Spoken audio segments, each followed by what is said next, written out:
Welcome to Brussels, where Revo is on pole from Remy LeBeau and Nico Palomino.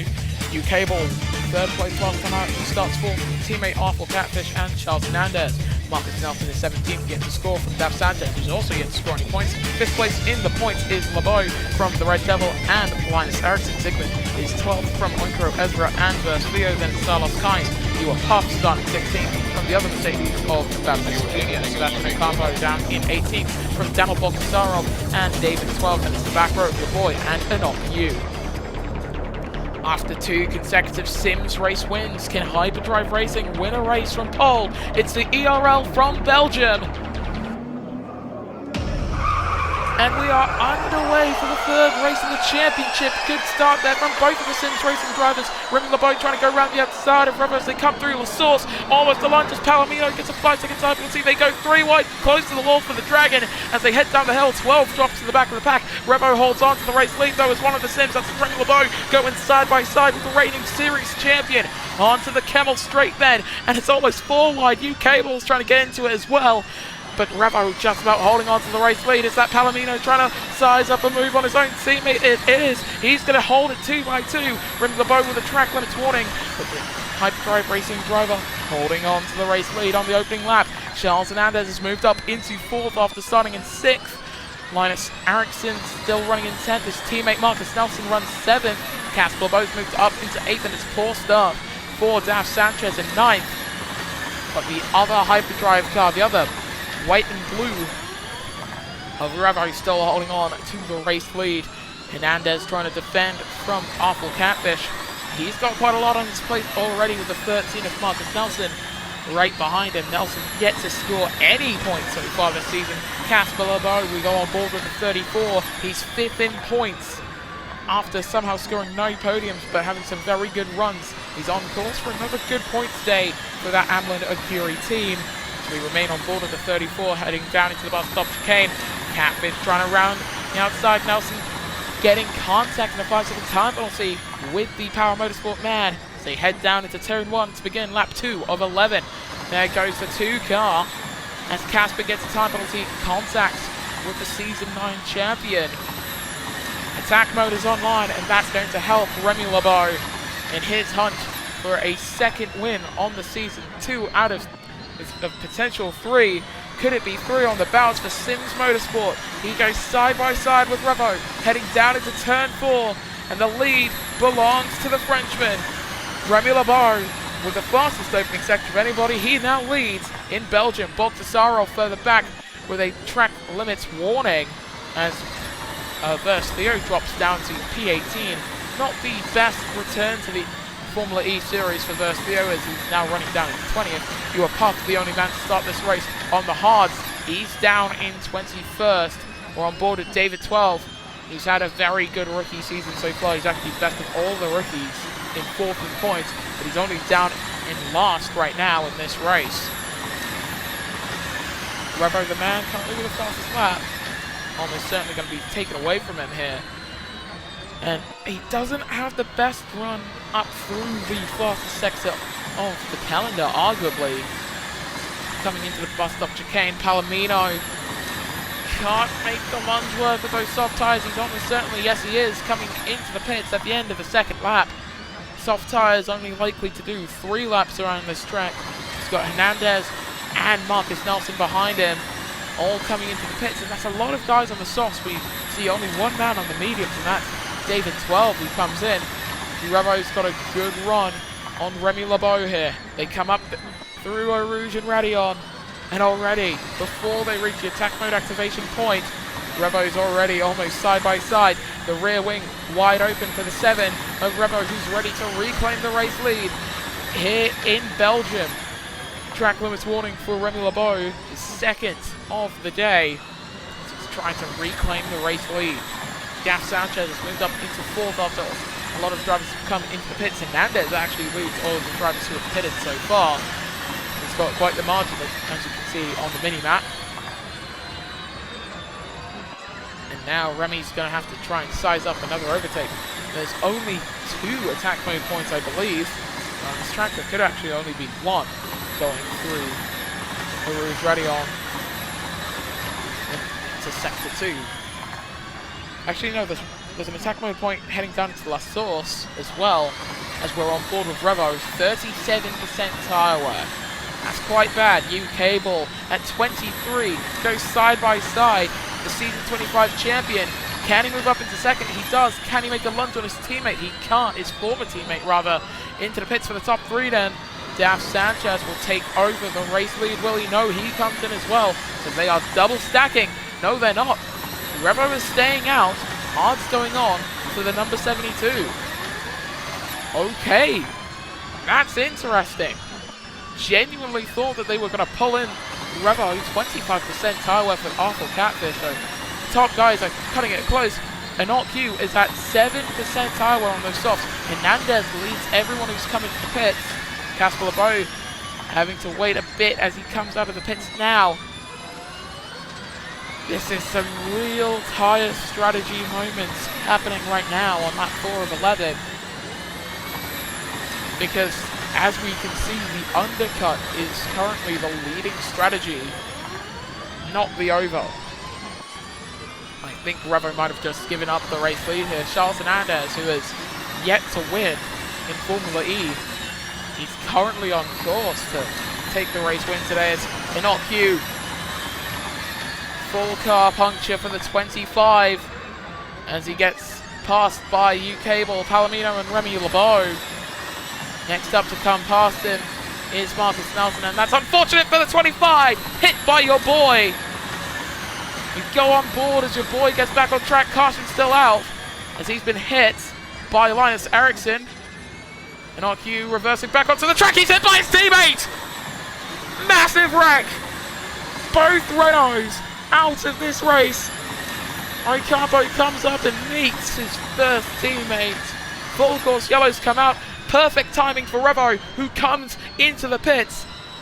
That is crucial timing for the 5-time champion, whose soft tyres now about to go onto his car. Harmful Catfish comes in as well. Everyone's watching Charles Hernandez coming down the main straight now. He would have had attack mode. Softs going on for Revo as well, which is quite the questionable move. Full course caution's about to end. And Hernandez is your leader. Revo comes out in second, crucially in front of U-Cable, but even better, he's only a second down on Charles Hernandez. Coming through the attack mode point, he doesn't have it. No attack mode for the 7 as he rises up the hill. He's going to have to try and defend from U-Cable here. That's easier said than done. Here comes the number 89, side by side with his first teammate. U-Cable moves up into second, and he's closing down, chasing after Charles Hernandez as well. We know for a fact he can't do 4 laps on it.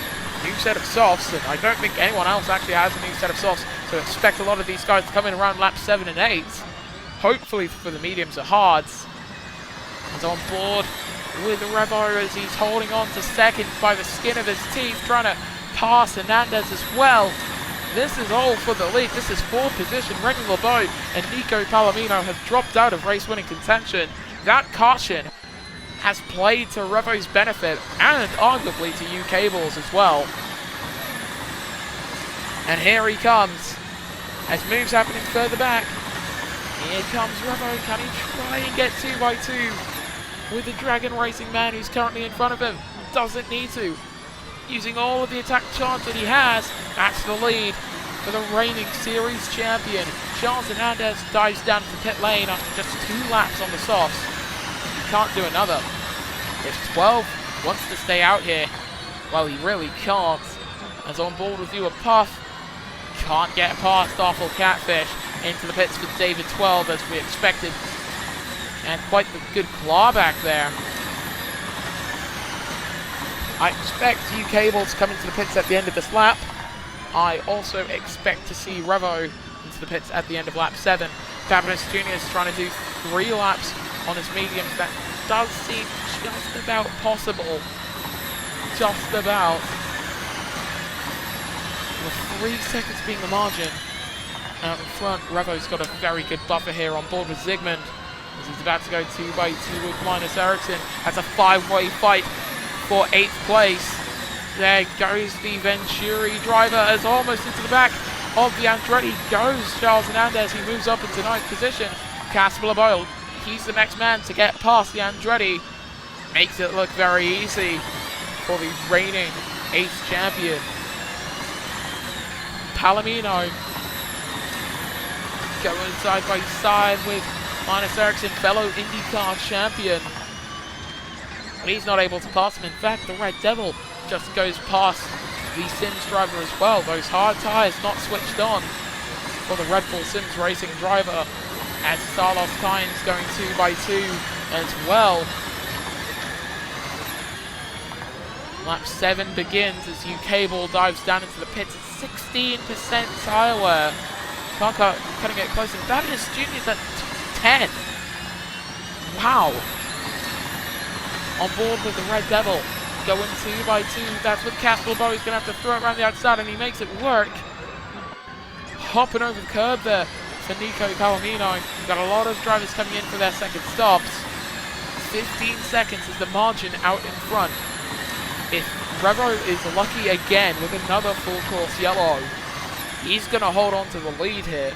Otherwise, he's likely to re-emerge behind Nicholas Palomino. Actually, he's going to be in that traffic between 7th and 9th as it stands, because the fresh tyres have such a brilliant pace advantage around here.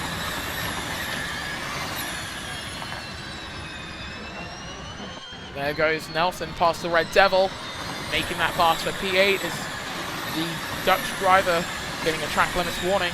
We're heading to his home race for the first time in quite some time next time out for the Amsterdam ePrix. And Revo just about holding on to the lead here. 23% tyre wear. Daf Sanchez has dropped down to 4th with his 3-lap old hard tyres. His tyres looking at 36, 37%. He could do another lap on those, and he's probably going to have to do another lap on those, so 4 laps is quite possibly the upper limit for these hard compound tyres. In comes Revo, medium's going on. He's going to have to make another stop, so I'm not too sure about that tyre decision from Hyperdrive. Puff moves up into the race lead with Catfish in 2nd. Sanchez will be 3rd. And UK Ball, who's made the pass on Hernandez, he's going to be in front of Revo as well, coming out of the pits. But Revo is the man with fresher tyres, 1 lap fresher in fact. He doesn't have the exit coming out of the pits that he needed. And so he's not going to be able to fight the Power Motorsport man just yet. Meanwhile, Catfish going side by side with Puff 2 by 2 into turn 4. Car number 2. who took Sims Motorsport's first race win at a track very similar to this, the temporary street track in Malaysia that we ran for season 21, while he's back up into the race lead and ready to win again. And Sanchez going slowly, 23% tire wear. Tire wear is a very big factor in terms of your pace around this track, it seems. I mean, you see it with every driver who's coming to the end of their stint, and for Sanchez, well, he's just dropped behind his teammate with very little resistance there. That was a big yikes with 3 to go. I do expect Revo to come into the pits at the end of lap 9. If he doesn't, then it could be a very big problem, as here comes the man in the 7 car, 2x2 with UK Ball, moving up into 3rd. But now can he try and get past Puff? No, he can't, he gets blocked. There goes UK Ball going around the outside. Revo takes the lead, rear wing opens up. We're on lap 9 of 11 here in Brussels. Sanchez comes into pit 2 as we've got some darkening clouds here in Belgium. We could see some rain, and if we do get rain, that effectively seals the race shut for Hyperdrive Racing's World Drivers' Champion. I think Marcus Nelson staying out for his 4th lap on the hards, as well as Verspio. Zygmunt setting the fastest lap of the race, and yet it is very darkening around here. We could see rain. 12 comes in. Babinis Jr. moves up into 6th place. Your boy also into the pits. We've got the floodlights on. That's how dark it is. Medium's going on for the next TV TCR driver. I don't think any of the teams believe that it's going to get wet. Or do they? And will it? That's the question in the dying moments of this Brussels E3. Because realistically, this is your last lap to come into the pits. After the Abuja scandal back in season 22, the ERL proposed a new rule that would close pit lane for the final 2 laps of the race. And that has caused many of a terrible finish for a lot of drivers. 55% for Revo. He's probably not going to make it to the end of this race with the tyres that he has. Certainly not for U-Cable or any of the guys behind him. But he has to stay out as we go on to the penultimate lap. This is such a tense moment as Remy Lebeau also staying out at 19% tyre wear. 19% for Marcus Nelson as well. Catfish can win this race as he moves up into 6th as we go on board with the man in the 2 car. Can he try and get past Ian Babinis Jr. with attack mode down into turn 1? You bet he makes the move. 5th place for the season 22 World Drivers Champion. Now he's got the best tyres of the top 5, and more than that, he's on the softs. He's got a 21-second margin to the race lead, but I still think victory could be possible here. I'm just receiving over team chatter as Boktasarov sets a new fastest lap. A lot of the drivers now being told to manage their tyres. Tyre management, all of the skills that these drivers have, that's what they're going to have to use. 7% for Remy Lebeau. Those tyres are going to blow soon. 24% for Charles Hernandez. Marcus Nelson is at 12. There could be another lap left in some of these tyres. First, Theo's hit 10. This is quite bad as Palomino and the Red Devil, they both go by. We're about to see a new points leader today. Sanchez looking for his first points in Formula E since season 22. And he's trying to make his way past Marcus Nelson. On board with Remy Lebeau as he hits 1%. He's about to go 2x2 with Hernandez. He's up into 3rd, but he's hit 0 as he makes the pass. That's your points leader. Hitting 0 into the bus stop chicane. Remy Lebeau with a full car puncture on the final lap. Red Bull Sims miscalculate by a lap. They told the points leader to do tyre management, to conserve tyres, all of that over the radio. But it was too little too late on lap 6. And that gives all the teams a bit of a worry, especially for Power and Hyperdrive who lead the way. 30% for Revo, 14%. And for Remy Lebeau, that's terrible news. Keeping my eyes on the minimap as, oh, both Sims drivers collide, heading up the hill. Palomino with front wing damage. 12 goes into the side of Remy Lebeau. 12 is out of this race. Tyres flying. And the caution comes out. 10% for U-Cable, 26% for Revo. I think some of these guys are making it to the end quite handily. 1% for Marcus Nelson. Versus Theo, how's he doing? He's got a puncture. So even the tyre management tricks that some of the teams have, they have not worked out to their full extent. Full course cautions are about to end as Revo's made it into Sector 3. Unbelievable scenes in the final moments here in Brussels. Ericsson off the track as well. Remy spins it around again, but for Revo, it's going to be victory in round 3 for the Italian driver who rounds the final corner, the bus stop chicane. He's going to take victory in Belgium. Hyperdrive Racing finally win again, and U-Cable just about manages to come to the line. 3% tyre wear. Hernandez looking at a podium. Will it be a 2-3 for Power Motorsport? Can Catfish try and make the pass? Heading down the straight, pulls out of the slipstream 2x2, photo finish, and by a 1/10 of a second he can't. He kept that close. He kept that close as hell. Sanchez tried to do the same thing to a much less photographic extent as Ezra can't make 10th position happen for him. As the rest of the field now coming to the line. Nelson suffered a puncture coming to the line as well. And for Remy Lebeau, that could have been 3rd, but Sims just missed out on the strategy call.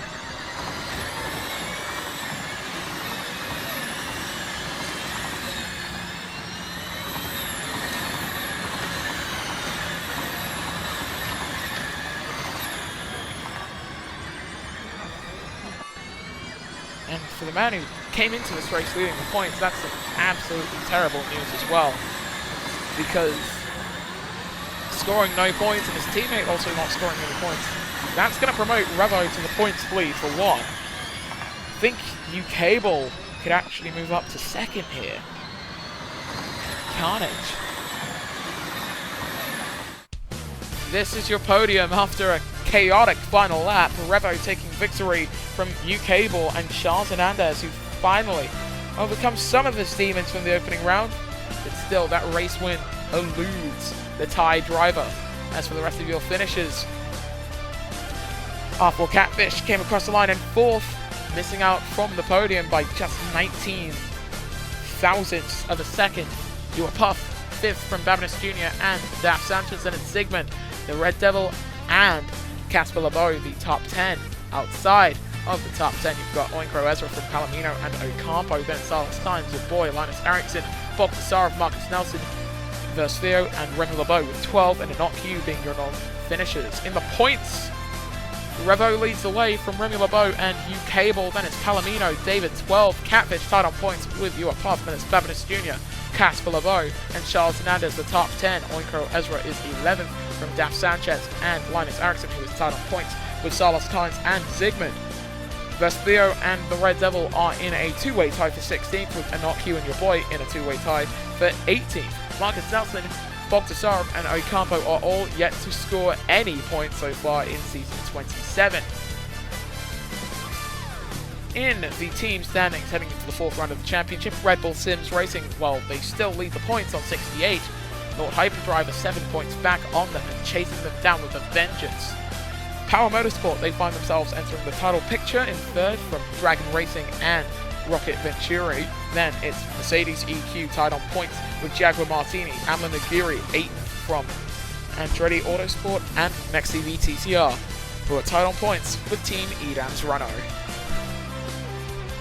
Did you expect tyres to blow up that soon? Well, probably not. But still, another race where tyre strategy dominates the headlines. And this is something that we're seeing with Hankook, Firestone, and now the Michelins. We understand that one of the main ideals for the ERL is to have tyres that are unpredictable. But I feel like this might be a little bit too unpredictable. So all the tyre manufacturers, they might be going back to the drawing board. But from all of us here at Sparkplug Motorsport, thank you once more for watching another amazing ERL race. We'll have, once again, the fan boost polls in the description, in the pinned comment, and somewhere in the live chat. So we will see you guys next time, man, when the Electric Racing League returns.